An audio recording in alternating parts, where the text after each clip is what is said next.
Good evening, everybody. Good evening and happy Thursday. It is Thursday, August 31st. It's 6:01. I'm going to give us about another minute or two to get started.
All right. Good evening, everybody. I am Leah LaRue, and I am the Director of Neighborhood Planning Units for the City of Atlanta's Department of City Planning.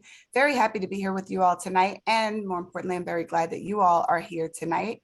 I am joined tonight by my co-workers, Kip Dunlap, who is our Resources and Support Coordinator, and Ide Santana, who is our Program Manager. Did I say that right? All of a sudden, I'm drawing a blank. Program Operations Manager. Program Operations Manager. I'm sorry. I just all of a sudden drew a blank out of nowhere. My apologies. So yes, and of course me, I'm here tonight. I know most of you are accustomed to seeing Samantha at all of our classes. Have no fear. Samantha is still here with us. She is enjoying a very, very well-deserved vacation. And thank the Lord, she'll be back next week. We have been figuring it out in her absence. Despite her really good training, we're figuring it out. And she'll be back with us next week, thank goodness. So tonight's class, of course, is the second in our parliamentary procedures. Can we go back one? I wasn't ready for the next slide, sorry. Okay, thank you. It's the second course in our parliamentary procedures courses. This is Community Leadership 1003.002, Parliamentary Procedures 2, Managing Discussions Around Hot Topics. I will quickly go over some classroom rules, and then we'll go ahead and get started. I'll introduce our instructor, and then we'll go ahead and get started. Rule number 1. All right, please keep your microphones muted at all times. This helps us cut down on background noise and feedback. Even if you do not realize that the sound that you're hearing on your end carries through, that's the way Zoom works. And it picks their microphones. The microphones communicate to Zoom in a way that is just really, really loud, more so than with many other platforms that we use. And so even if it's just a car beeping the horn down the street, it will interfere with the speaker. So please do keep your microphone muted unless you've been called on to answer or ask a question. If you do not already have something to take notes with, this is a really good time to run and grab a pen, piece of paper, pencil, whatever it is that you take notes with. Feel free to grab a snack as well. If you are taking this course for credit, if you are enrolled in the Citizen Planner Certificate program, you have to have your camera on in order to receive course credit. So please do turn your camera on. It's one of the many ways that we improve engagement with our participants via the internet. It's not as easy to engage when you're having a class virtually online. So we do ask for people to have their cameras on so that we can make eye contact and you can make eye contact. We can kind of see how the information is resonating with you or not, or see if it's raising questions, etc. If you have a question, to raise your hand during the Q&A, please use the raise your hand button. We'll show you that in just a moment, but please make sure you raise your hand. Please do not just unmute and blurt out a question or blurt out a response unless you've been advised otherwise by the instructor. Different instructors, if you've taken our classes before, you know that different instructors manage their courses differently. Some of them like for questions to come at any time during the instruction. Just raise your hand if you have one. Some of them like to save all the questions to the end. Some of them like to take questions in segments. That is up to the instructor, but please make sure that you're raising your hand unless the instructor tells you otherwise. And our golden rule, this is the most important rule of all of our MPU University classes, all questions must be relevant to course content. Please do not ask questions that are not relevant to course content. And please make sure that your questions are helpful or reasonably expected to be helpful to the entire class. In other words, what we mean by that is that we don't want to spend too much time honing in on very specific questions that are only relevant to your address or to your block or your MPU or your area that doesn't really apply to anyone else, because that can cause other students to be a little bit frustrated. So please try to make sure that your questions are beneficial to everyone in the room. All right, I'm going to show you how to raise your hand in case you don't know how to do that. At the bottom of your screen, you should see a button that says reactions. If you click on that button, you'll get a little pop-up, and at the bottom of that pop-up, it will say raise hand. If you haven't done it before or haven't done it in a good long while, you can feel free to go ahead and practice. We'll ignore your hand if you do it right now because we'll know that you're just practicing, but that is how you raise your hand. You click on reactions and then you click on raise hand, and we will see your hand raised in the order that it's raised. We'll call on your name in that order and take your question at the appropriate time. For those who don't know, MPU University is funded by the Department of City Planning at the City of Atlanta. Everything at the City of Atlanta is contingent upon the support via budget and staffing. So please make sure at the end of this class, you will get a survey to complete. It does not typically take more than 2, 3, 4 minutes at the most, but please do take the time to complete that survey. It does a few things. Our instructor for this evening, Mr. Crowder, is relatively new to teaching these classes for us. This is his second class for us. As you know, we had a different instructor for the first few years of MPU University. The surveys help him to know how effective he's being at delivering this instruction so that he can modify if necessary, change things up if necessary for the next few classes. It also helps us to know which of our classes are most effective, are most useful for the students. And above all, when it comes time for me to beg for money and for staff, I use these survey results. We use these survey results to show the efficacy of this program. This program requires funding. We have staff that complete, that produce all of these classes for us.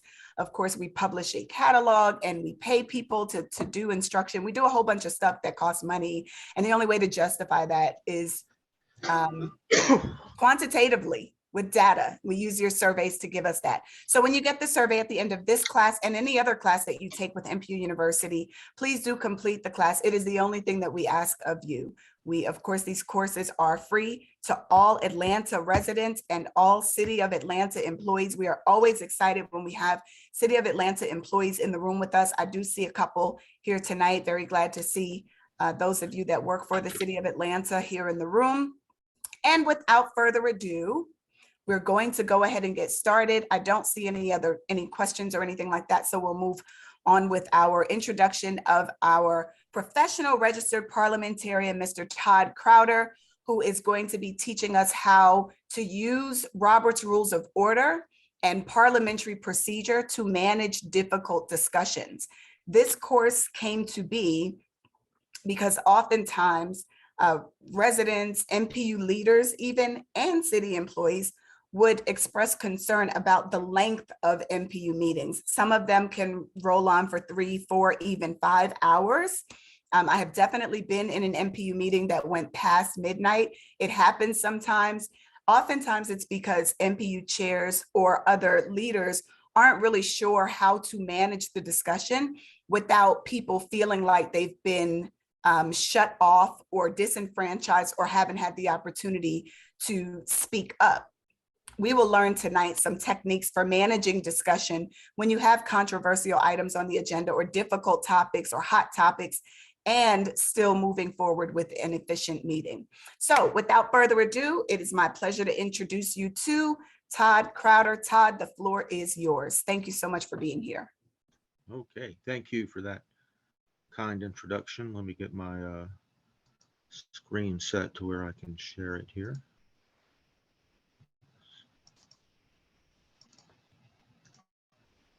Okay.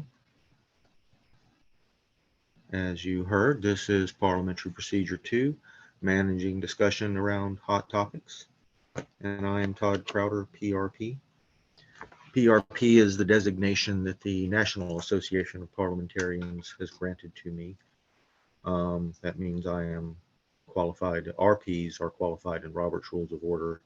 PRPs are also certified or credentialed additionally to serve clients. Today we will be talking about managing discussion around hot topics. Now, as far as what we were hearing about meetings going on for too long, let me touch on that for a second and remind everyone that there are rules about how long any one person can speak in debate. I don't think I have it covered in my slide here, so I'm going to go ahead and mention that now. That no person, unless you have a rule that limits how long a person can speak in debate, it's 10 minutes. So anyway, I mean, that's a pretty long time anyway. Anyone wants to go over that, their time's up. And this is probably the more important rule of about debate, only twice to one question to one motion. Anybody wants to speak a third time to a motion, they can't. You only get 2 shots. So that may help right there if you didn't know that. Now, let's start with some of the basics about parliamentary procedure, why we use it. The purpose of meeting procedures is to allow members to reach informed decisions in an effective, efficient, and orderly, and courteous and fair manner. Meeting procedures allow the members making the decisions to work as a cohesive group, respectful of the other members, and to reach the decisions through debate and majority vote. Meeting procedures facilitate group decisions and help members attain the organization's objectives. That's according to the American Association of Parliamentarians. Parliamentary procedure is a way of discussing alternatives and making decisions with finality, compromise, and rights for all. Debate is good. It's good to have free and fair discussion of whatever it is you're planning to do or considering doing. Debate can be aggressive. It can be critical of the ideas proposed, but it cannot enter personality. You cannot criticize another individual or the maker of the motion. You can't get personal about it. You discuss ideas. Parliamentary procedure is ultimately about majority rule. You're trying to convince a majority. It is ultimately up to you, if you're going to get anywhere, to be persuasive. You're trying to pull together a majority of people in the room to agree with you if you want to get your way. If you're being obnoxious and obstructionist, trying to stop proceedings, trying to slow things down, you're not going to get a majority on your side. The majority is not going to go along with that. You have to be more willing to make friends in the room than enemies. It is important for members to know parliamentary procedure. It's like learning the rules to any game. Baseball fans, when they go to the ballpark, are pretty well familiar with how a baseball game works, what it is. They know in varying degrees the complexities of baseball, how it works. They've seen various things before. They know what's going on. They understand the rules. When people complain that the rules of parliamentary procedure are too difficult for them, they are complex. There's no doubt about that. What you're trying to do is complex, and this is a system that's evolved over many centuries. But it's tried and true. It is a way ultimately to get at the will of the majority and allow majority to discuss, or allow the assembly to discuss what it wants to do. It takes effort to learn, like any skill, but it does pay off. Formality is a necessary and important part of parliamentary procedure. A lot of people don't understand the need for that. Things like speaking in the third person. Why can't I just say I and you? Well, when you're doing that, things tend to get more personal and more heated. When you stick to the formalities involved, where you don't say people's names, you refer to them another way, like the member who just spoke, and you don't even talk directly to another member. You always address your remarks to the chair, things like that. Those formalities tend to slow things down and make things more impersonal for the moment, so that you are further removed from getting personal, because that's where you don't want to go. You want to keep the discussion on the ideas, not the people, not the personalities involved. Abuse of parliamentary law or parliamentary procedure can happen. People try to use it to get their own advantage, as opposed to what's best for the group or what the majority wants. As the AIP says, in some cases, members may use the meetings to gain an improper personal advantage. For example, a member might use the information gained in meetings, perhaps even in a closed meeting where the information is protected, to ensure that the organization is not harmed by the premature disclosure of information. A member may gain a private pecuniary interest through this information. While a member might have the right to information, that information cannot be used for private gain, and anyone using it for that purpose is an abuse of the meeting rules. That type of behavior is not allowed, and the sanctions should be swift and direct. A member or group of members may use specific procedural rules to thwart the will of the assembly, even though the use of rules may, on the face of it, appear to be proper.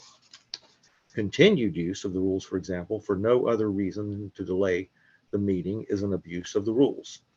It is important that such tactics not be tolerated by the presiding officer and the other attendees of the meeting. Typically, I have seen points of order be used abusively. People will or request for information, and point of privilege or question of privilege is another one that people will raise. If they want to derail a meeting, they will raise complaints that it's too hot, it's too cold, I can't hear, lining up one after the other to do that. And a skillful chair will know how to avoid situations like that. The principles of parliamentary procedure, they underlie the rules. When you learn the principles, the rules seem almost intuitive. Once you learn what the principles are, you know why the rules say what they say. So let's start by discussing the principles before we get to the specific rules. The rules of parliamentary law found in Robert's Rules of Order, newly revised 12th edition, will on analysis be seen to be construed on a careful balance of the rights of persons or subgroups within an organization's or an assembly's total membership.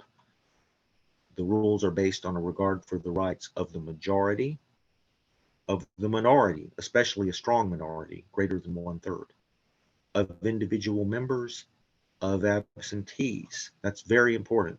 Don't forget that one. Absentees have rights, and of all of them together. You have to construe all of these rights together and in balance for parliamentary procedure to work properly. Parliamentary procedure depends on good faith, respect, and legitimacy. It depends on the good faith of those participating. It doesn't work if everybody who shows up is there to advance their own agenda without regard for the agreement that they have entered into.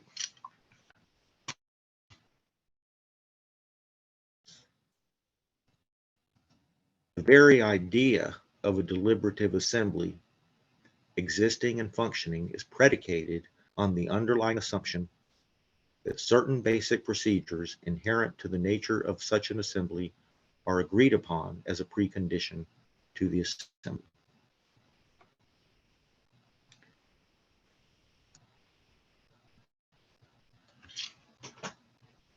Parliamentary procedure has guardrails, checks, and balances in case of bad actors, both disruptive members, disruptive non-members, and even if the chairman won't follow the rules. There are procedures to address all of these.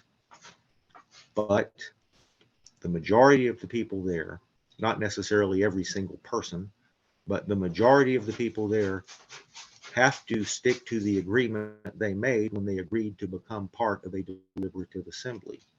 If a majority of the people there are willing to sacrifice process to outcome, then the process collapses. In other words, if you are one of the people who agreed to this set of rules, and then the moment the meeting starts, you're looking for ways to get out of these rules or run around them or have them not apply to you, then the whole thing, the whole enterprise is never going to work. You're gathered there in good faith to make decisions with your neighbors, and you have to be ready to accept a loss if that's the way it goes.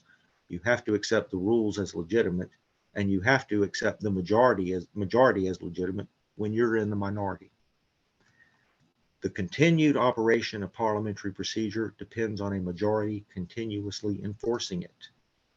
In a democratic assembly, a participant has to be able to say, I want my side to win, but not like that. Even when arguing against another member, you should still be willing to defend their rights, like their right to speak under the rules and their right to vote. Because you know someone's going to vote against you, you shouldn't look for a way to take his vote away. Procedural hardball or scorched earth tactics will ruin an organization. Engage, rather, in institutional forbearance. Exercise restraint, avoid actions that, while technically allowed, could damage the system by damaging good faith. Before I get into anything specific, anything more specific in Robert's Rules of Order, let me emphasize your bylaws override Robert's Rules of Order.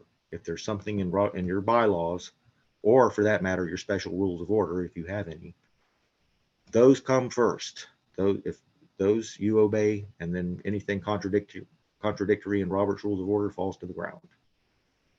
And that's another warning I'll throw in. Be careful what you put in your own rules, because you might be careful of the implications, because you could write yourself into a corner and then Roberts can't help you because your rules override Roberts.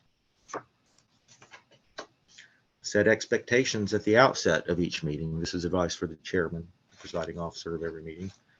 Begin each meeting by laying out clear guidelines for behavior and expectations. Inform all attendees of the meeting's decorum standards and the consequences of violating those standards. That's always good. You could even use some of the concept I just used, which is that you are here based on an agreement. You agreed that you are going to participate based on these rules. And if you don't, then you're not keeping your agreement. Now, we're getting into some specifics of Robert's Rules of Order. When someone wants to speak in debate, they stand up and they seek recognition. They, when it's in order, they would say, Mr. Chairman or Madam Chairman, and then the chair would recognize them, and then they would say, I move, or whatever, make their motion. Once a motion is before the assembly, the maker of the motion has preference in recognition. The maker of the motion gets to speak first and last to their own motion. Normally the chair, after the motion is made and seconded, the chair would then look to the maker of the motion and recognize them so that they can speak first in favor of their motion.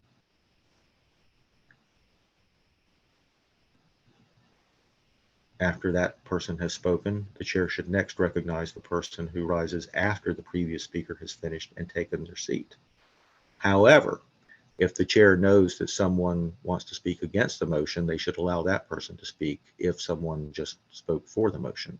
They should try to alternate between the opposing views. While someone is speaking in debate, no one should try to seek recognition. They should not wave or signal to the chair that they want to be recognized next. They have to wait until the current speaker is through. Then and only then can they seek recognition. It's rude and unfair to try to arrange to be recognized before the proper time has come. Someone who has not yet spoken gets preference over someone who already has. Now, during debate must be impersonal. All discussion is addressed to or through the chair. It must never be directed to any individual. You cannot turn to another person in the assembly and start speaking to him directly. Say, I disagree with you. You can't say that. You say, Mr. Chairman or Madam Chairman, I disagree with the member who spoke last. The motion, not the advocate, is the subject of debate. A motion, its nature or consequences, may be attacked vigorously. It is never permissible to attack the motives, character, or personality of another member directly or indirectly. It is the duty of the presiding officer to quickly stop any member who engages in personal attacks, discusses the motives of another member, or speaks or acts in a discourteous member. Debate must address the merits of the motion, not people. Out of respect for the time of other members, arguments and opinions should be stated as concisely as possible. A member who fails or refuses to speak in an orderly and courteous manner may be denied the right onto the floor, and if necessary, may be denied the right to be recognized. Members who do not have the floor should listen attentively and respectfully to the remarks of the speaker. Good decision-making is more likely to take place if members judge the speaker's remark on their merits.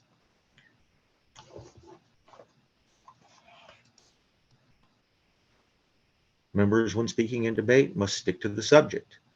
In debate, your speech must be relevant to the motion under discussion. The rule is that the remarks must be germane. They must have bearing on whether the pending motion should be adopted. Speaking on another topic is not in order. Debate issues, not personalities. This is probably the main thing on the presiding officer's mind during debate, is monitoring debate to make sure that it never turns personal. The proposal, not the member, is the subject of debate, and all sides need to be aired for the group to make the best decision. If debate were to be personal, members might not make important points for fear of hard feelings and personal attacks. You may attack the idea, but you may not question the motives of another member. You cannot say something that a member has said is false. Instead, state, I believe there is a strong evidence that the member is mistaken. Let's see, Robert's Rules of Order, section 4321 for more information.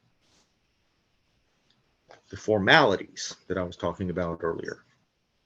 They may seem unusual, but they are necessary to avoid debate becoming personal. It is important to speak as though you are talking to the chair, not directly to the other members. That's a tactic I used to use when I had small children. They would be screaming at each other, and I would say, stop it, talk to me, talk to me. You do not name members directly. Instead, you may say, Mr. President, I speak against the last speaker's point. Ask questions of the other members through the chair. Madam Chair, would the treasurer please tell us how much this proposal will cost? You refer to a member's title or the previous speaker instead of using the person's name. Find some other way to refer to them. Oftentimes, merely saying the member, it makes it clear who you're talking about.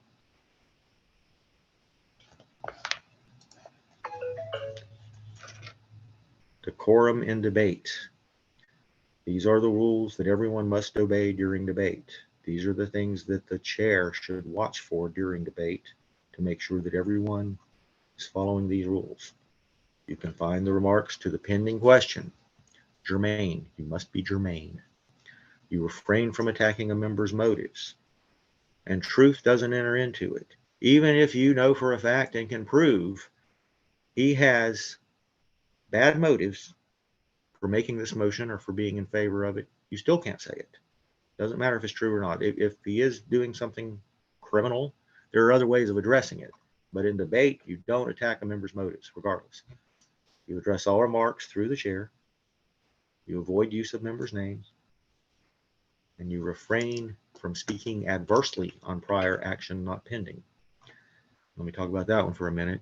If there was a motion passed at the last meeting that you were opposed to and didn't like, but it passed anyway, you don't get to bring it up again later unless you make one of the motions to rescind it or something like that, or you could move to amend it after it's already adopted, but you'd have to have a way to put it before the assembly again.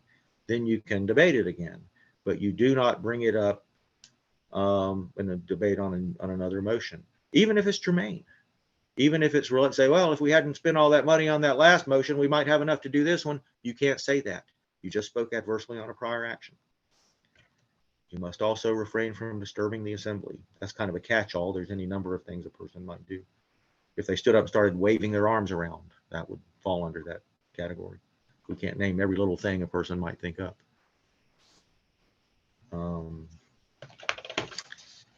Handling difficult situations. We could pause for a second. I would like to hear from the class and hear if anyone, I would like to hear some examples of what someone thinks an offense in a meeting is. You can use any that I've named or give some examples that like don't like not looking for war stories so much, but just like name the offense, like interrupting the speaker during debate. That would be a good example. Does anyone else have another example? Raise your hand, please.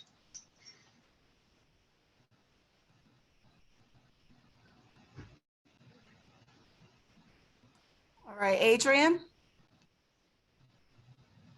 So what about inappropriate or people using call the question to stop the opposing viewpoint? Yep, good one. You're talking about like while someone is debating, or? Yeah, so when you call the question, you can interrupt with call the question, right? No. That, although I do see what you're talking about done frequently. There is and I'm glad you brought this up because I had not planned to cover it, but it is a common misconception that might help if I clear it up. There is a motion called the motion for previous question. It's also called the motion to call the question, the motion to end debate. And when you can't use it to interrupt anybody, but after the last speaker in debate has sat down, you can then seek recognition. Mr. Chairman, Madam Chairman, you get recognized. I move to call the question. Someone seconds it, then the chair immediately puts it to a vote to end debate on the underlying question.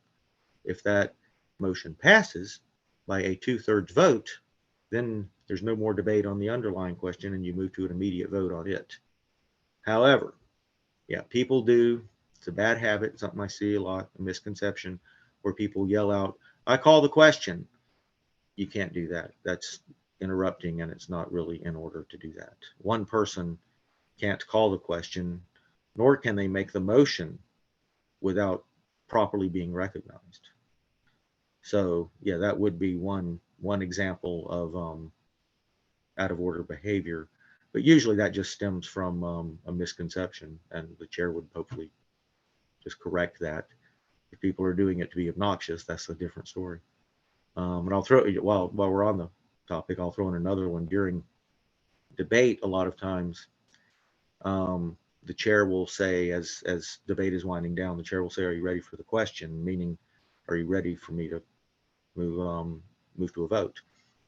And that's an invitation to anyone who still wants to debate to go ahead and seek recognition. But a lot of times in response to that, people yell out, question. And that apparently goes back a long way. People have been making that error for a long time, but it's an error. You should not yell out question like that. Just if you don't want to debate anymore, just say nothing and let the chair do what they're going to do. Any more examples of bad behavior in an assembly of a breach. Yes, Nicole? Nicole. Yes. Thank you. Yeah, we have a lot of, as you call it, informal way of interacting with one another, where even when people's names are not being called out, and they are taking it as criticism, which causes a lot of banter, even though it's in order of, raising hands and things like that, it's pulling away from the subject. What's the best way to, bring it back in without just calling point of order every single time somebody speaks? Do we really wait till after that person has spoke to kind of do a blanket discussion, quick speech about it before we bring the next motion or next person on? Are you the presiding officer? I am the chair, correct. Okay, good. Yeah, then that's a question of germaneness. And yeah, that sounds like if you guys are having meetings that are running long, that could have a lot to do with it. And here is a lot where finesse comes into it. If you like do it in a likable way, it'll be a lot more effective rather than being, a nasty school teacher calling people down. But if you could smile and say, oh, please, the chair would remind you to confine your remarks to the pending question.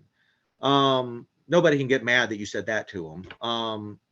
You would probably want to, at first, while trying to get some reform, try to stay away from phrases like "not in order." Don't quite get that harsh yet, but just, oh, again, please confine your remarks to the pending question, and just keep hitting on that, and maybe it'll sink in, after a while. Then, if it doesn't, if they keep pushing it, then you can say, I've been reminding, or the chair has been reminding the assembly to confine their remarks, and the chair might have to get a little firmer if the members won't cooperate. You could get like that. But yeah, if they're going off on tangents, that's not in order. They can't do that. They got to speak on the motion in front of them. All right. Thank you. Great question. Jennifer Brooks. Yep. Yeah, mine is similar to that.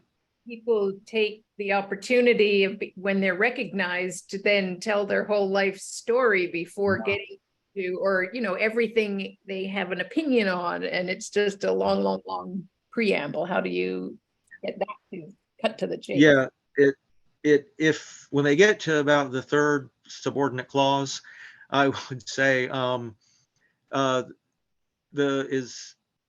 is there well, depending on whether they're trying to ask a question or debate, you might say, is there something relevant to the pending question? Try to tease it out of them, phrase it as a question. Or is the member building up to a question? And if they keep rambling, you could even say, I'm going to need to hear a question, or I'm going to need to hear something about this motion pretty soon, implying you might have to start cutting them off if they don't get to the point.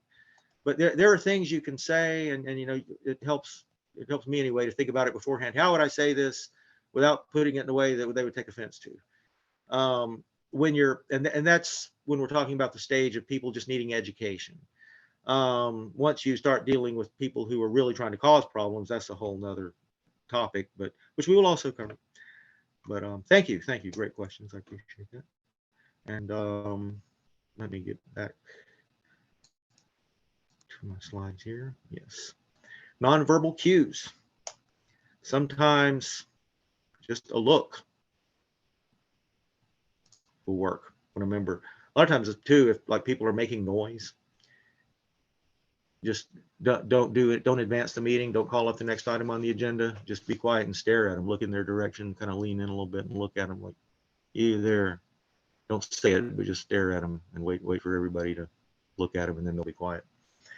There's if a member is like pushing the limits in debate a little bit, sometimes a look, just like a you got to be kidding look, will rein them in a little bit. It depends on the member, it depends on the situation, but a lot of times nonverbal cues, peer pressure, a lot of times these can help a lot. Some tips for cooling heated situations: stand at ease, recess, and discussions outside of the meeting. These are informal tips here. Not, there are, stand at ease and recess are in Roberts, but not as ways for cooling heated situations. This is practical advice. There's an escalation, which we will get to in a minute, when a member is misbehaving. But before it gets to that point, just as a way of trying to use some finesse, you might start with a stand at ease. And if you're not familiar with that concept, that is what you might call a mini recess. It's something that the chair can declare on their own. They can, without having to take a vote on a recess, they can simply say, will the members stand at ease? And then everyone just kind of takes a little breather for a moment, and they can talk among themselves while the chair works out whatever they need to do. That typically, there's no hard lines about how long these things can be. A stand at ease is typically considered no more than 5 or 10 minutes, maybe long enough for the chair to take a quick phone call if they have to, something like that. Any longer than that, and you would want the assembly to vote on a recess, which in a heated situation might easily be called for. People are screaming and name calling. A motion to recess for 15 minutes or half an hour or however long it might need for some informal discussions to happen outside the meeting, that, or even subject to the call of the chair, that's also a thing.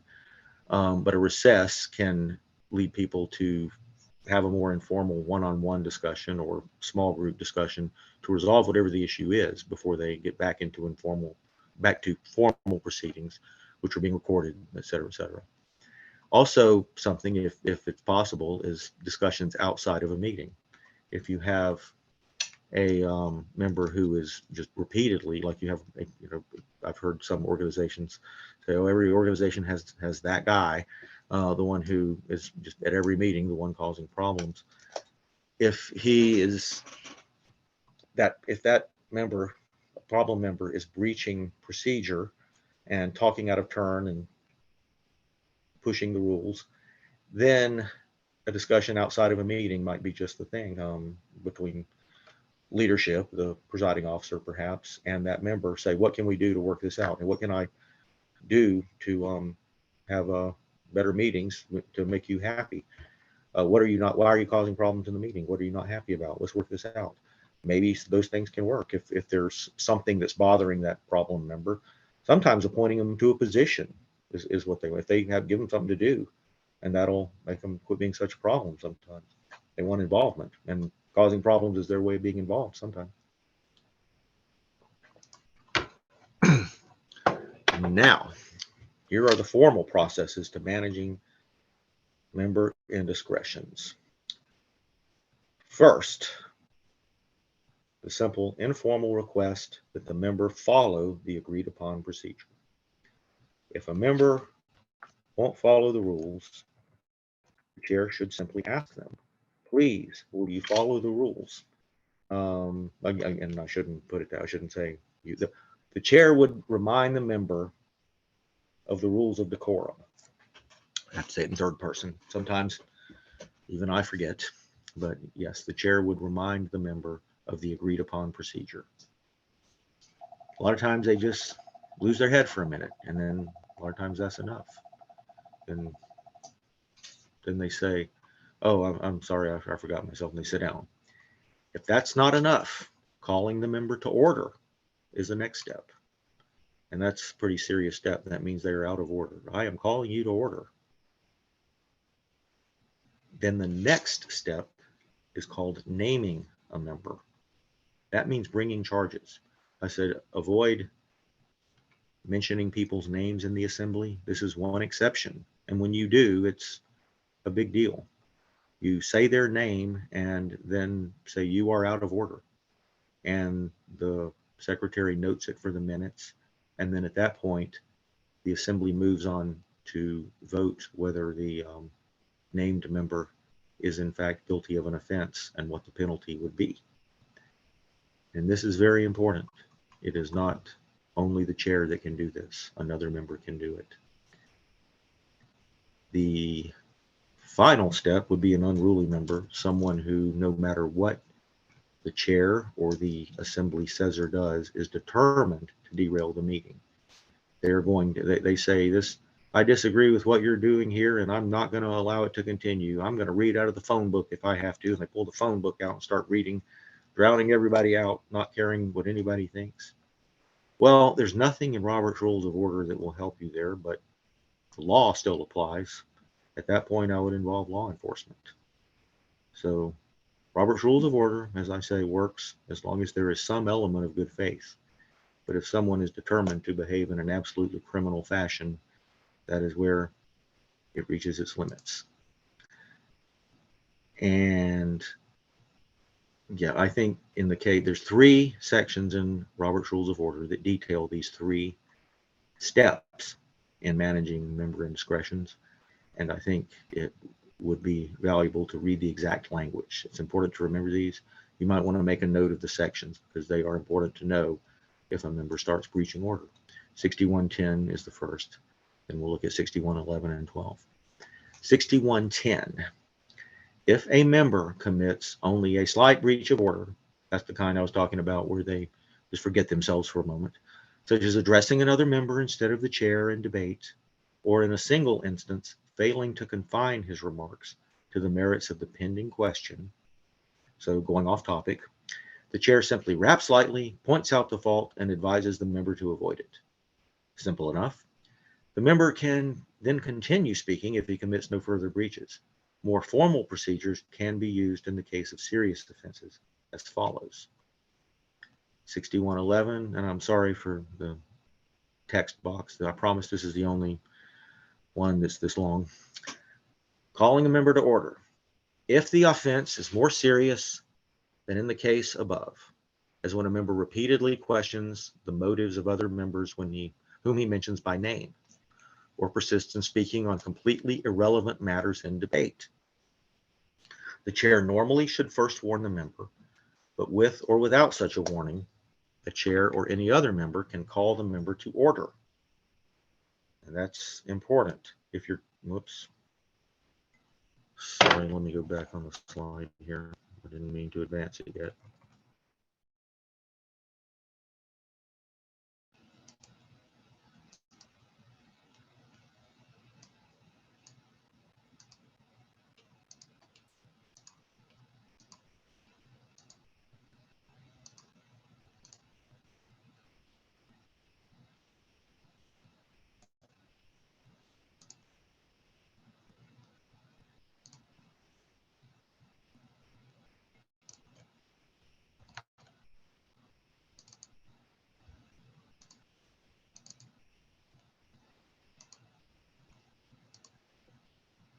Okay.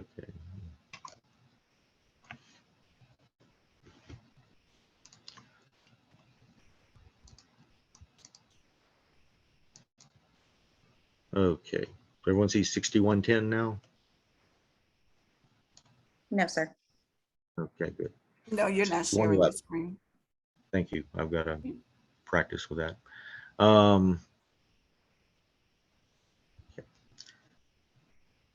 The chair would normally first warn the member, but with or without such a warning, the chair or any other member can call the member to order. If the chair does this, he says the member is out of order and will be seated.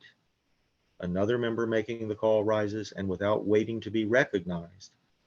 So get that, that is an interrupting motion. If someone is speaking and they are out of order, like in a serious way, questioning motives, not just speaking in the first person. I mean, you're getting like doing some nasty stuff by this point. Another member, if the chair won't do it, and that's because sometimes you may wonder, well, you know, if the chair would just do their job, we'd have a good meeting. Well, you can do it when it's something like this. Stand up and say, yeah. I'm sorry. Are we supposed to see the screen? Oh, yeah, I'm sorry. Did it not? Yeah, no, it's not. You're not sharing. My bad. It's okay.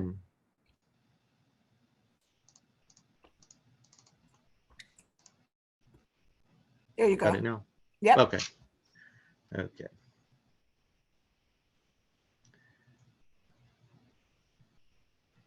Another member making the call rises and without waiting to be recognized says, Mr. President, I call the member to order, and then resumes his seat.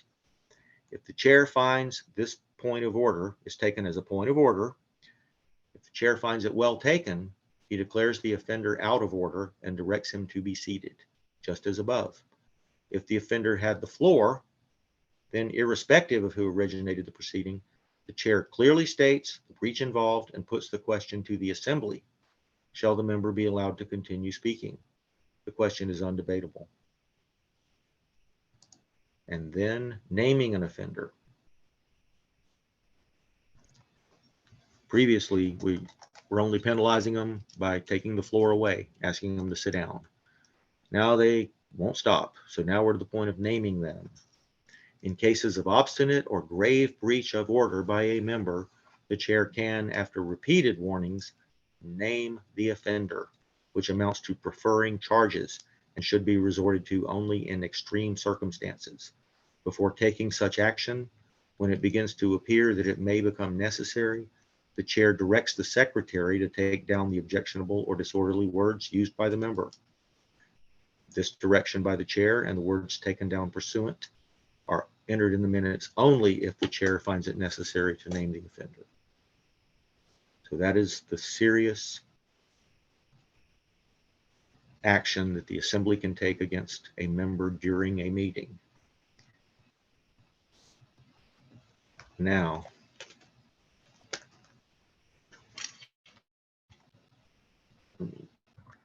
pardon me here.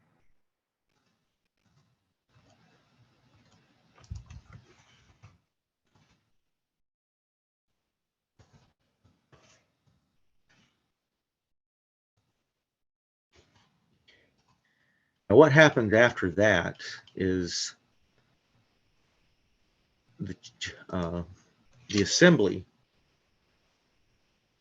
under Robert's Rules of Order, would have the power to decide what the penalty for a member is after they have been determined to be guilty of that kind of a breach. And the most common penalty used under Robert's Rules of Order is removal from the meeting. However, there is a law that governs the NPUs, or in the city code, there's an ordinance, section 6/3018C. I've got it in red here. Can everyone see that city code section? All NPU and committee meetings must be open to the public. So that pretty clearly removes any possibility of using that as a penalty, removing someone from the meeting. However, that doesn't give anyone any rights to speak and be recognized. You could use that as a penalty. For the remainder of this meeting, you will not be able to speak in debate. We can't make you leave the room, but we're not going to allow you to speak anymore. Now, if they keep speaking anyway, or in that, deliberately unruly read from the phone book example, well, Robert's Rules is out of tricks by that point. It's time for law enforcement. Oh, here's an example of the language that the chair would use after when naming a member. The chair would say, Mr. J. Note, that's one time he is actually saying someone's name. Not the member, but Mr. J. And when you never do it, when you never say a name and suddenly you're sharply saying someone's name at them, that has quite an effect. It's like, wow, this is a big deal. We're really dealing with some serious matters here. But he would say, Mr. J, the chair has repeatedly directed you to refrain from offensive personal references when speaking in this meeting. 3 times the chair has ordered you to be seated, and you have nevertheless attempted to continue speaking. At that point, charges have been brought, and unless it's dropped by unanimous consent, the assembly will move on to a vote as to what, well, number 1, whether he's guilty, and number 2, what the penalty would be.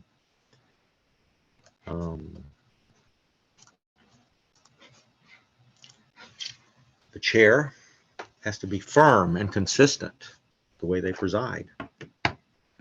They can't allow floor grabs.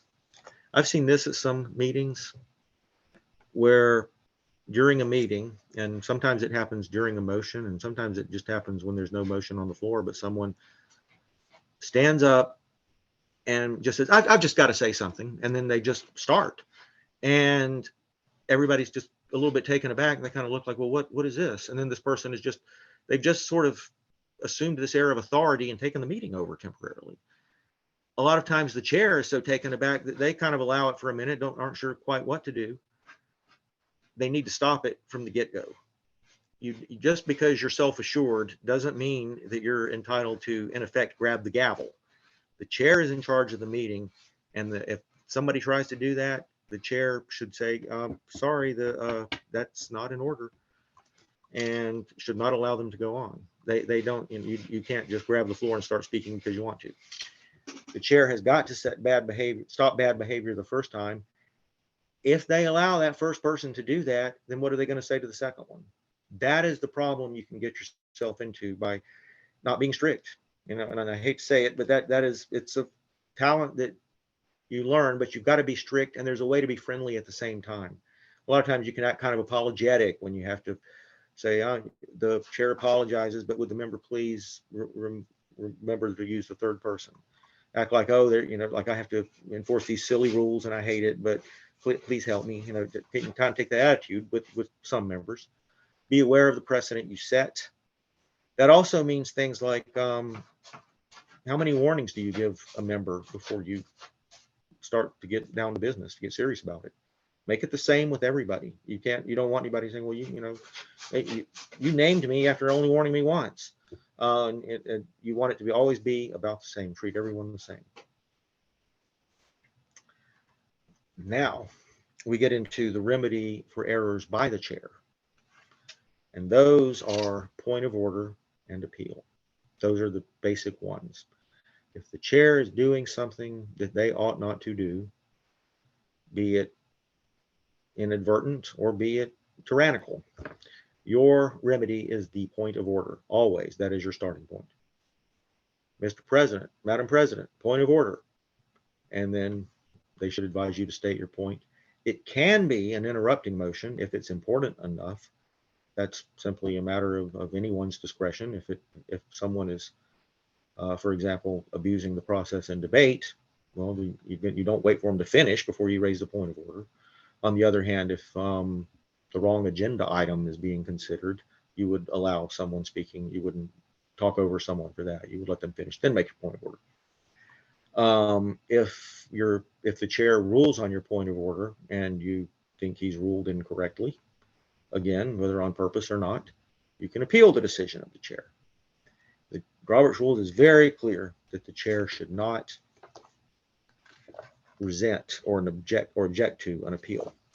It's up to the assembly. It's not ultimately the chair's decision anyway.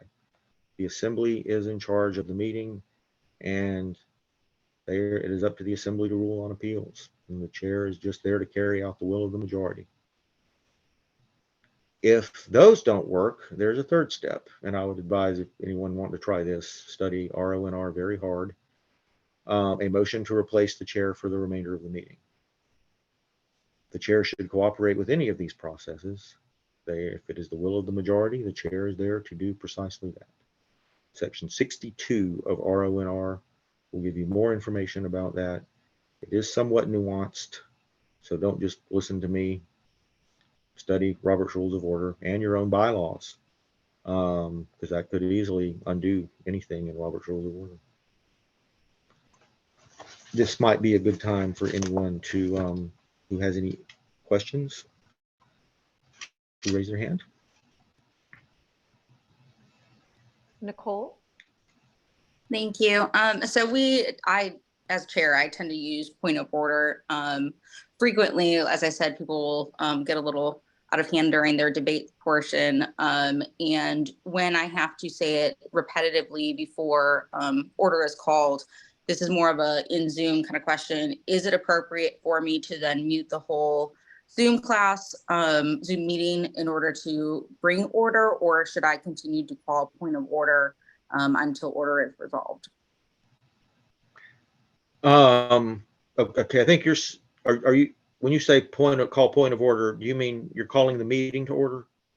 No, so if there is a debate and we're the person that is in debate, the member that has the floor is out of order, I'll use point of order in order to bring order to, so that I can address what it is that's out of order, and then allow that member to continue speaking But sometimes that member won't allow me to call point of order. I'll say it 3 times, maybe more, for them to then stop. And it's to the point where my parliamentarian is also calling point of order at the same time.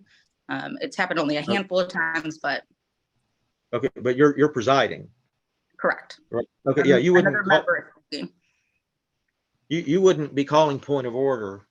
A member would call point of order to you if they thought you were doing something out of line. If you think members are talking over someone in debate, yeah, you would call them to order. I mean, very Okay. it's Wrong term. a little bit Call to nuanced here order. with the language. Yeah. You're not making a point of order. You are calling them to order. You might wrap your gavel and say the chair will, calls the meeting to order. That you don't even have to, know who you're talking about. Then just I hear noise, so I'm gonna tap my gavel. But yeah, you would. That's simply called calling the meeting to order, and you can do that anytime it's necessary. And I'm sorry, was that the question, or was there more to it? No, just in a Zoom meeting, since we're not, there's no gavel Oh, and do stuff. you mute? Yeah. Whether it's just to mute them or to just keep calling to order. Yeah. I think everybody ought to be staying muted anyway, by their own choice, unless it's time for them to talk. You might think about making that a rule if it isn't already. If it's not a rule, then if your rules are silent on mic muting, you might do it if it's someone's turn to not talk. I would say use your discretion and mute them. Mute anyone who doesn't have the floor.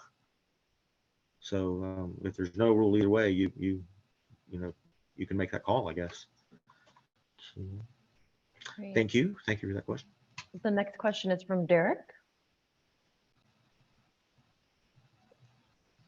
Yeah, so I got a question. So sometimes you got some rogue groupie type chairpersons of these MPUs and some of these neighborhood groups, and they like to be in cahoots with the parliamentarian and the vice president and the treasurer, and they like to gang up on certain people that might come and have legitimate questions that they disagree with.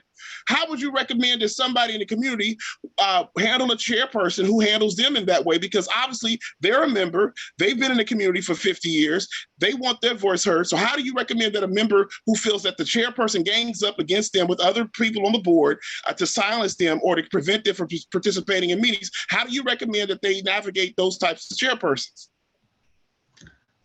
Yeah, like the slide I had on the remedies for bad behavior by the chair, the first is the point of order, and then if that doesn't get you anywhere, then you appeal the decision of the chair, and then without that, and then if you're still not getting anywhere, if you think that the thing about then the appeal is the assembly speaking.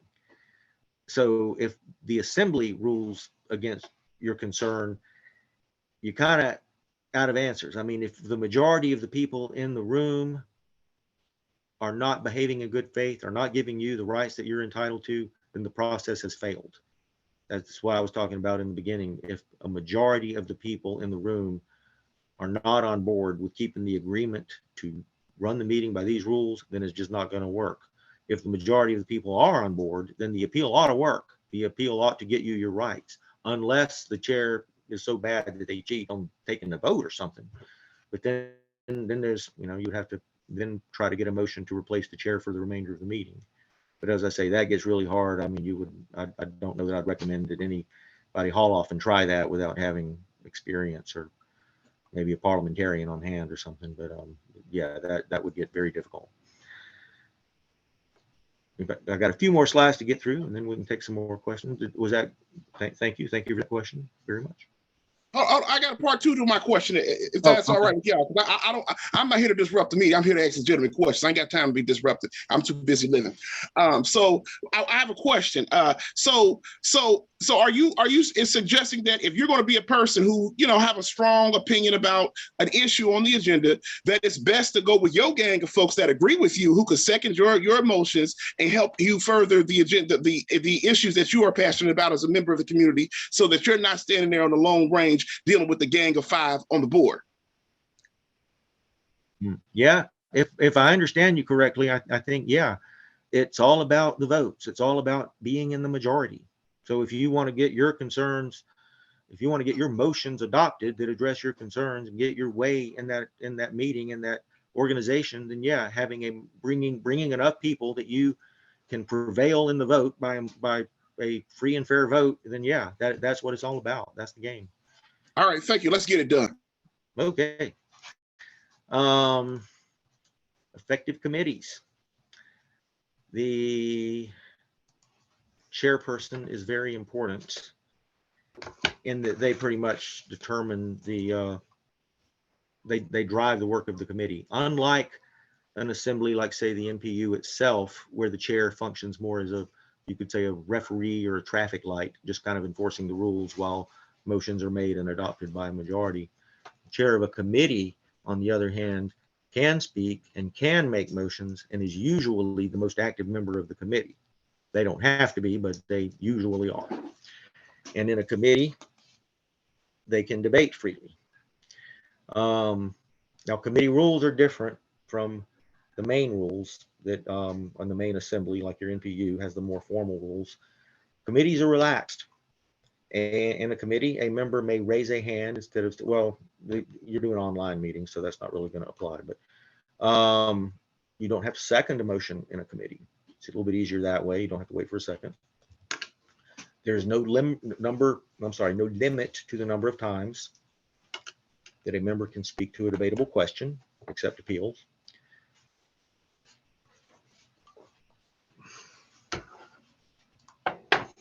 Informal discussion of a subject is permitted while no motion is pending. Now that can also work against you, and that a lot of times meetings can devolve into just chat. But even then, a member can object and say, please, can we get to some business. When a proposal is perfectly clear to all present, a vote can be taken without a motion's having been introduced, unless agreed to by unanimous consent. However, all proposed actions must be approved by vote under the same rules as in larger meetings, except that a vote can be taken initially. Okay, that doesn't matter because you're in Zoom.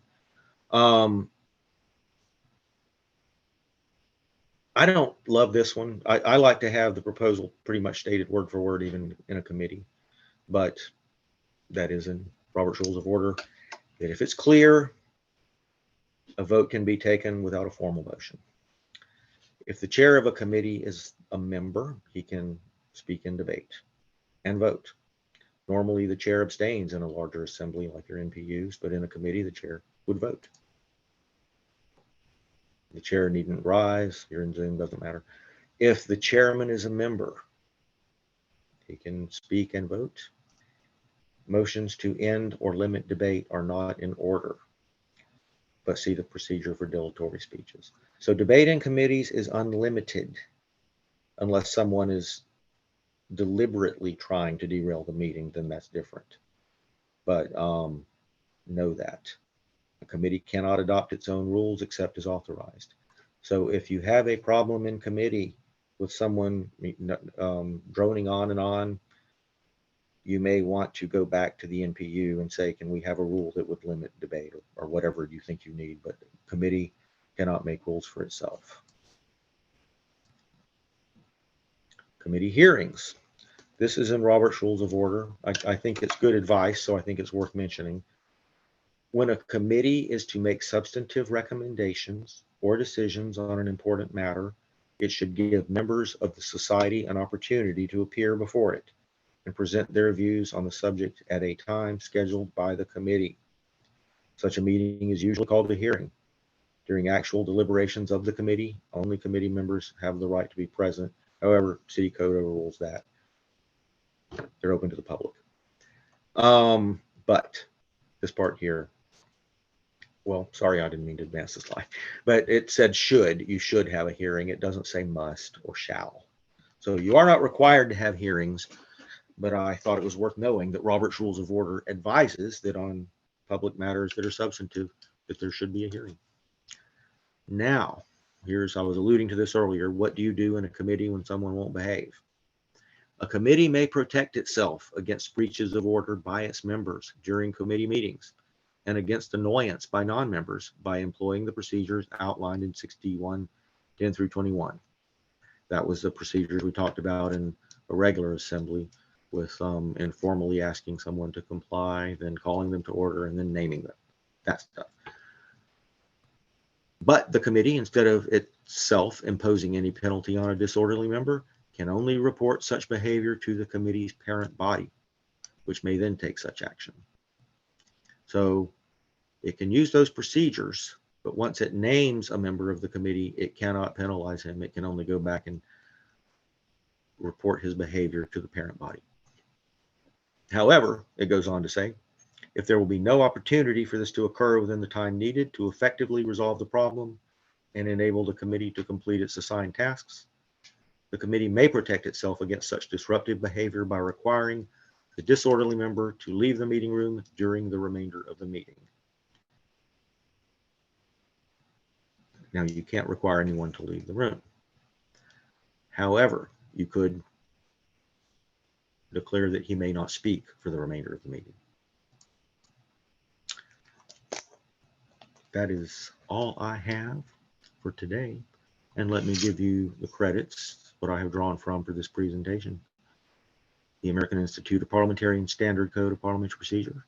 Dennis Conway, my good friend and colleague, many of you know him, his lecture from last year.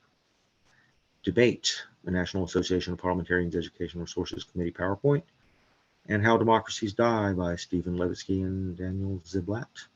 And of course, Robert's Rules of Order. Thank you all very much for your participation. And We have a question first from Jennifer Brooks. okay. When you're referring to like 61-2, like where do I find that? I'm sorry, I should have made that clear in the beginning. Robert's Rules of Order, newly revised 12th edition. And if any of you don't have that, you would do well to get a copy. You might, if you've never cracked the cover of it before, you might want to start with Robert's Rules of Order, newly revised in brief. It's like the Cliff's Notes of Robert's Rules of Order. And it's not somebody's attempt to summarize Robert's Rules of Order. It's by the same people. So you know it's right.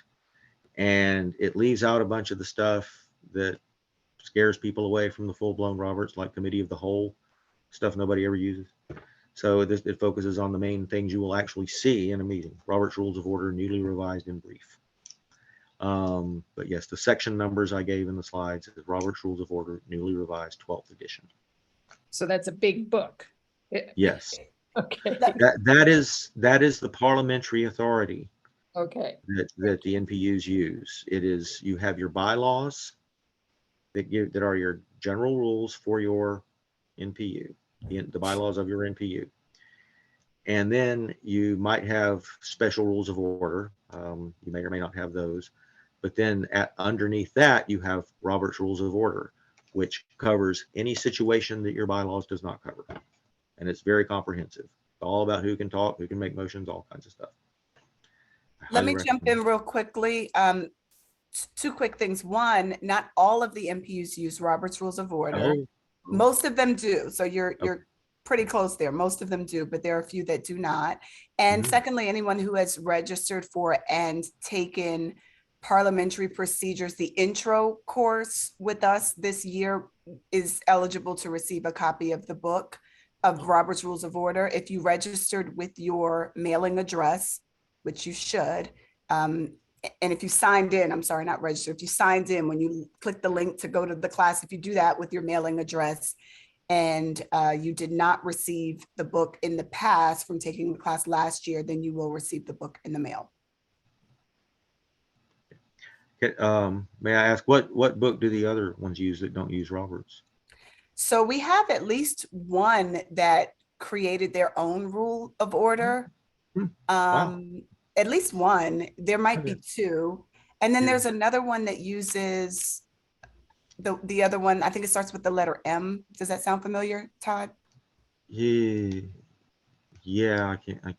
I can't think of it right now, but I think you're right, but I can't think of it either. yeah, there's a lesser utilized rule of order, and I have Masons. at least Yes, that's correct. At least Yeah, one yeah. MPU uses that one.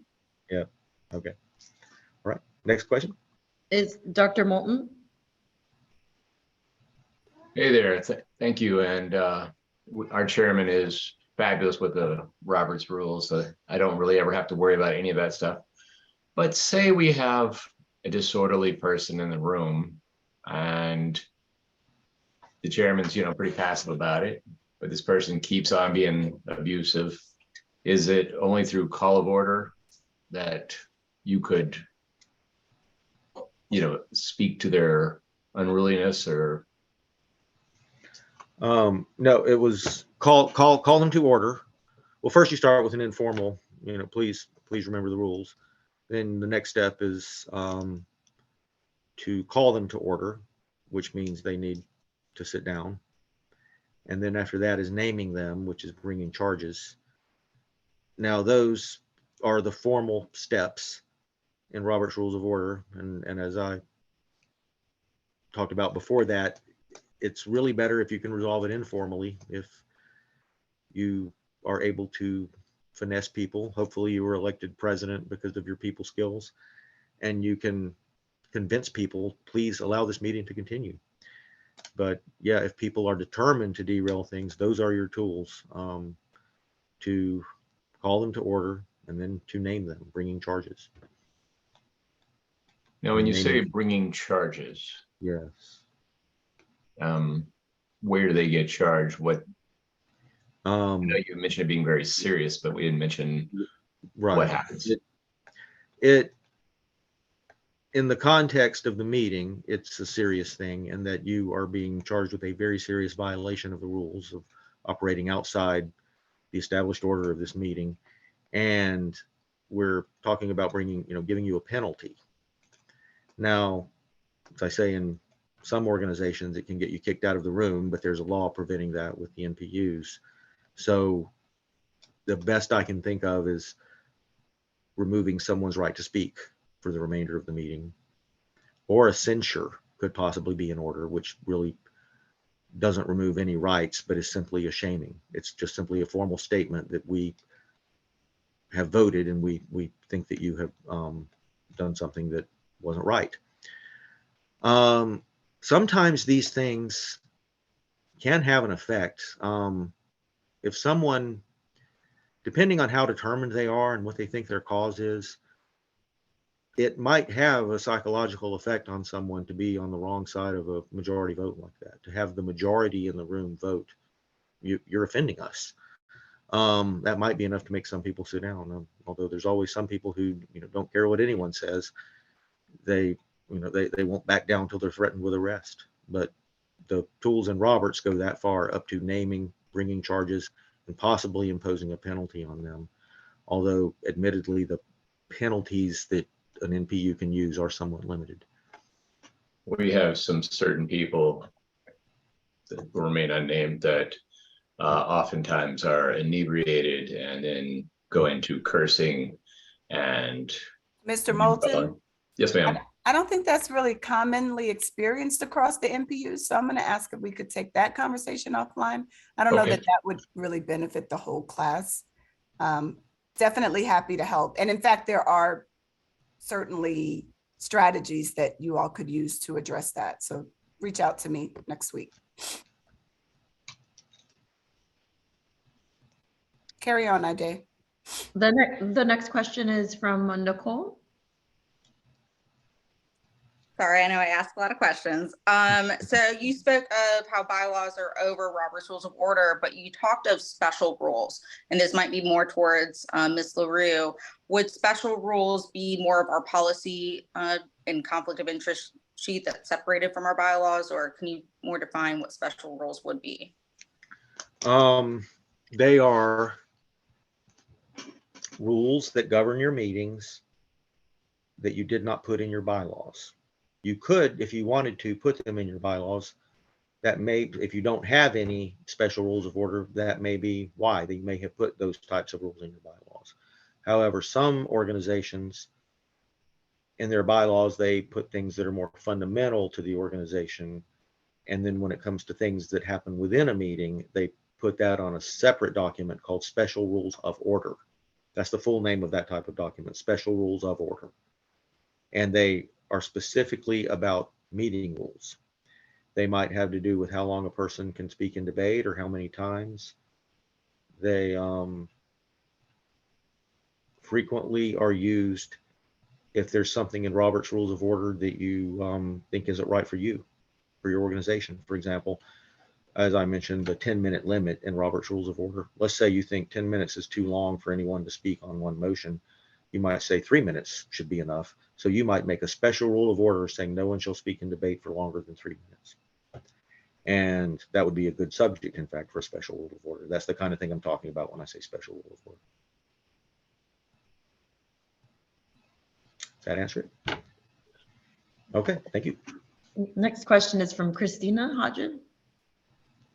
Hi there. Thanks for calling on me. I have a question about call the question. And if you're in the midst of a debate and you're doing a pro comment and a con comment and you're trying to keep that in order and you're giving each speaker 2 minutes, how does someone call the question? Like, would they then, they can't just speak out of order. So would they raise their hand? Like, I'm only calling on a pro comment. Would they just say, raise their hand for a pro comment at that point to call the question? I believe, wow, I would have to, I would have to look this up. I think if they make it clear they want to make the motion, I think they have preference, but I'm not sure. It would take me a minute to look that up. Can I email that answer? How about I email? Yeah, that's fine. Okay. Christina, Yeah. out of curiosity, what MPU is that? I'm actually the president of Candler Park Neighborhood Organization. Amy Stout from NPUN invited me because we've had some very contentious meetings and they're very technically Robert Rules oriented right now. So Okay.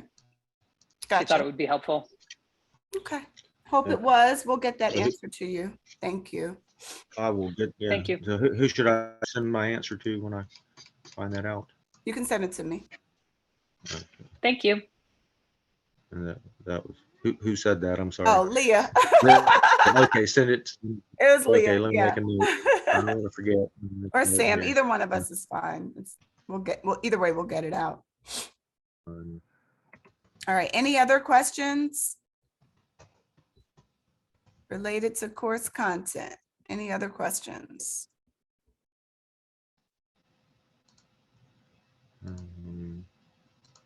This is kind of a going once, going twice type of deal.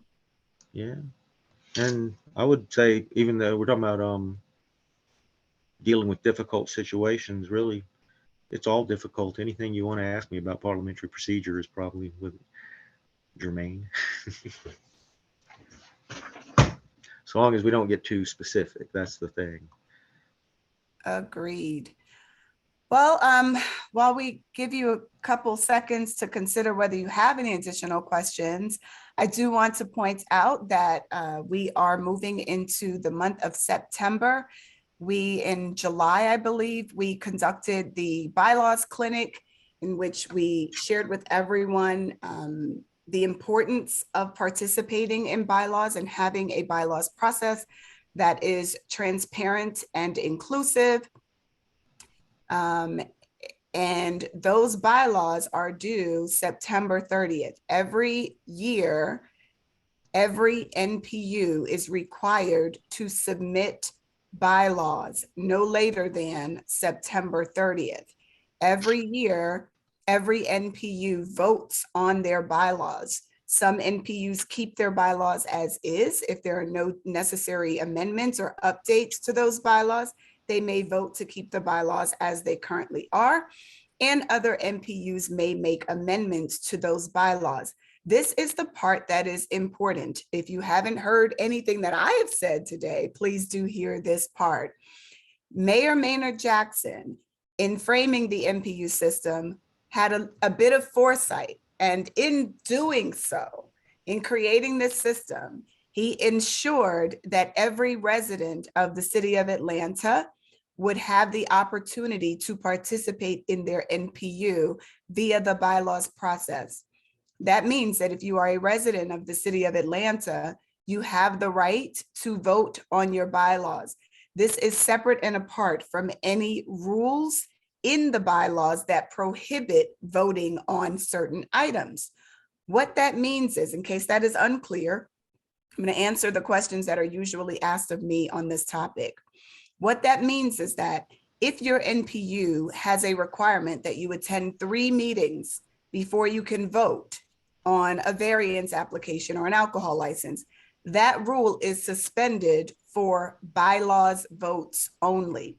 Every single person who lives in an NPU has the right to vote on their bylaws, the bylaws of the NPU, every single year.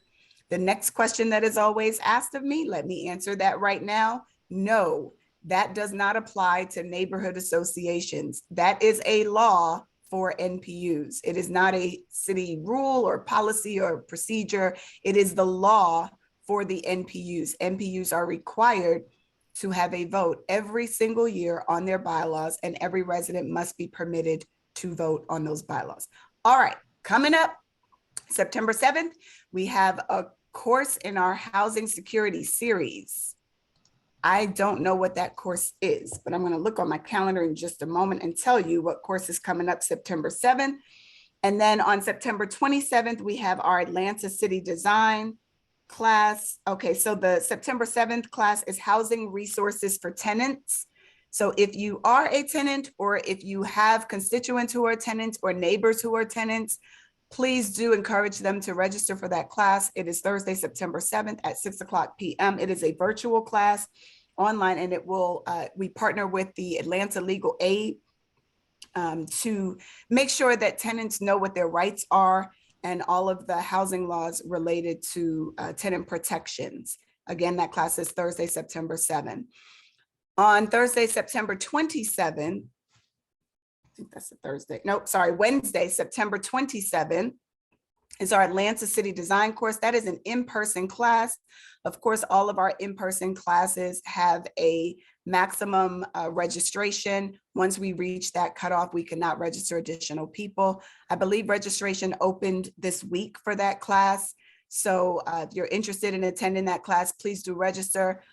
For the in-person classes, if you have previously registered for a class and did not attend, if you were a no-show, you will not be eligible to register for that class. However, if you have not done a no-show and you would like to attend, we welcome you there. It will be a really great, intimate conversation with the commissioners of planning and of transportation, moderated by the director of the Office of Zoning and Development. It is a really unique opportunity to have some really good discussion with the leaders of planning and transportation. And then October 4th is, and I'm going to ask staff, if you will, to make a note for 2024. We need to move that particular class up to the earlier part of the year. October 4th is NPU 101. How does the NPU system work? This class is everything that you need to know about the NPUs, literally any and everything that you need to know about how they operate, how they work, what it even is, what it's intended to be, what it does, what it doesn't do, anything that you need to know about the NPU. That is the class that you need to attend. That is October 4th at 6:00 p.m. That is, those are all of our upcoming classes. And I think the next slide is going to encourage you to follow us on social media.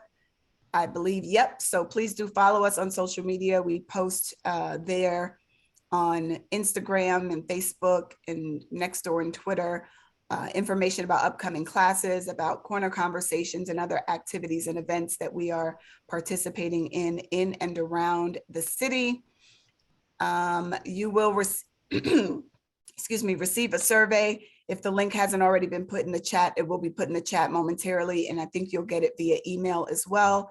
Please do complete that survey. If you didn't hear my spiel at the beginning of the class, I'll simply say that our ability to produce NPU University and to provide these classes free of charge to all Atlanta residents and city employees is directly connected to our ability to quantitatively prove the value of this program. So please do complete your survey so that we know how you value this program and particularly this class. I don't see any hands raised. I'm going to assume there are no other questions. I got an answer to the Awesome. one about when you're alternating pro and con and someone wants to call the question. It's not a hard and fast rule about alternating pro and con. The chair should try to. For example, if you have two people jump up and both want, one's pro and one's con, and someone who's pro just spoke, you let the con one speak. But so what you're doing is if pro wants to speak and pro just spoke, or con wants to speak and con just spoke, they don't get preference. But if someone wants to call the question, they do. The only people you're discriminating against with that rule are someone who's going to repeat what the last person just said, and calling the question isn't that, so they get recognized. Thank you so you. much. I appreciate it. Thank you. Thank you, All right. Todd. I appreciate that, Todd. Okay. And we got more questions. Thanks a lot, Todd. Thanks a lot. We got more questions. Come on, Evan, you're up next, and then Gay. Todd, this one is unfortunately not for you. I was just going to ask if the Atlanta City Design registration was already full. I'm not sure. Samantha would know that, and she is not back until Tuesday, I believe, Tuesday or Wednesday. Okay, thanks. You're welcome. Gay? Leah, I have a question for you also. When I tried to sign up for this class, I couldn't find where to sign up for it. I had to email Samantha, and then I think she signed me up for it. And she was on vacation when she did it. Normally, can you do it online? I mean, I could see the course, I could see it there, but I couldn't see any way to sign up for it. You saw it on where did you see it when you say you can in the NPU University course, under that heading online where it lists. So chances are I don't know when this was, but chances are the registration was closed and Samantha added you manually. That would be my guess, but you can. It was right after, it was like, July 30th it may not have been opened yet then. So the registration opens 30 days before the class. Yeah. So then I saw that. And then I tried, like August 1st or August 2nd, same thing. I couldn't find it anywhere. I didn't know you normally can sign up online, correct? Yes, always. Okay. I don't know honestly, I'm 4 years in and I've never heard that problem before. Typically when there are problems, I'll hear it from more than one person and I'll know that it's a real problem. Well, this is the first time I've heard that. So I am technologically challenged. So am I. And that actually works in our favor because I always tell our team that if I don't get it, then other people won't be able to get it either. But I think I have signed up for all the other classes online. I'm pretty sure I've always signed up online. So I don't know. Maybe it was a little less than 30 days when it opened or something, possibly. Yeah, that's my guess. I am doing it myself, like clicking it myself right now, and I'll be able to answer Evan's question as well, I think, if that works for me. Yep. Yeah, it works for me. So the registration is still open for the Atlanta City Design course. I just clicked right through to it, no problems at all. So hopefully you'll be able to as well. But if you click on, if you're at the npuatlanta.org site, right at the top, right in the middle, there's a button that says NPU University. You click on that class and you scroll down.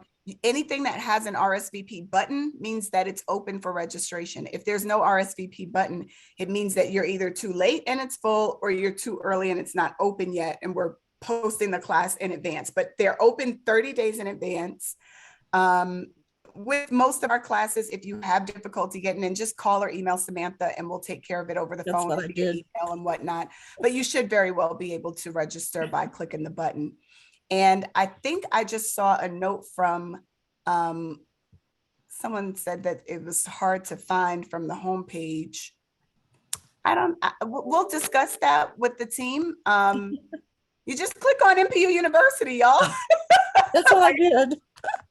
I don't know if it's hard to find. Just click on NPU University. If you have problems or questions, let us know. If we can make it better, we absolutely will.